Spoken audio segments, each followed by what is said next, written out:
And here at the Harper Library in the University of Chicago, our distinguished guests have their own ideas too. So let's join them now. It seemed to me he was saying that the golden age for America, when it was truly a land of opportunity, was the late 19th, early 20th century. No regulations, no permits, no red tape. I would argue that the government played a decisive role in an enormous grant to the railroads in creating an American capitalist economy. And secondly, if you go back to that golden age, you find that the government constantly intervened in a rather characteristic way. It used troops against strikers. American labor history has been the most violent, bloody class struggle anywhere in the world. And the government, up until 1932, the law, the courts, the society, always sided with business, always sided against working people.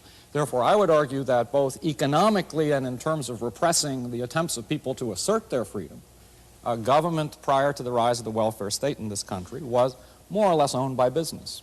Milton Friedman. Michael Harrington is seeing the hole in the barn door, and he's not looking at the barn door itself. The plain fact is, during the whole of that period, while government did intervene from time to time, and mostly to do harm, I agree with him that government intervention was, in the main, not a good thing, tariffs, for example.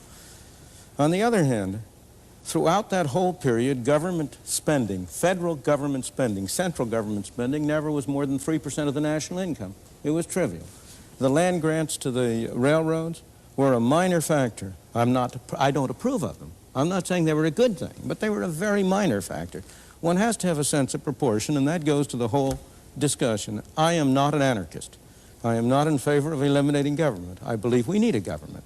But we need a government that sets a framework and rules within which individuals, pursuing their own objectives, can work together and cooperate together. And they work together and cooperate together not only in economic areas. Well, what's your... Michael Harrington? I just think that two things. One, to view freedom positively, I think people over 65 years of age in the United States today are freer now because of Medicare. I do not think that the freedom to die from the lack of medicine was a very good thing.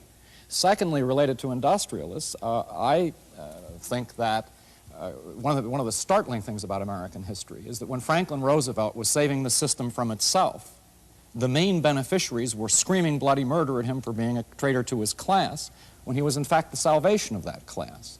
And I think therefore, if you look at our history, I do think you find a tremendous myopia on the part of industrialists, and you find that the positive increments to our freedom, interestingly enough, have not come from the college graduates, but often from people with, not from the best people. It's come from working people, it's come from poor people, it's come from blacks and Hispanics and the like.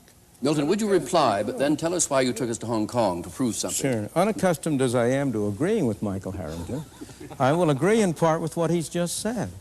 I do not believe it's proper to put the situation in terms of industrialists versus government. On the contrary, one of the reasons why I am in favor of less government is because when you have more government, industrialists take it over. And the two together form a coalition against the ordinary worker and the ordinary consumer.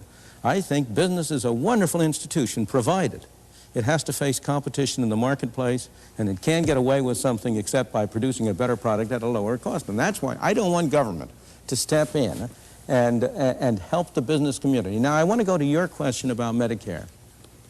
There are many people who have benefited from Medicare, but you're not looking at the cost side. What has happened to the people who are paying for it? It isn't, we don't have a free good. It isn't coming from nowhere.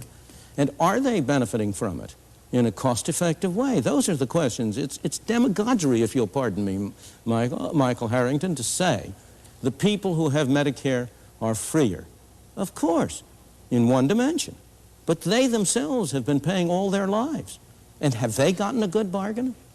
At the moment they have. The young men, the young working people who are going into Social Security now, they're going to get a very raw deal indeed. Milton, interesting.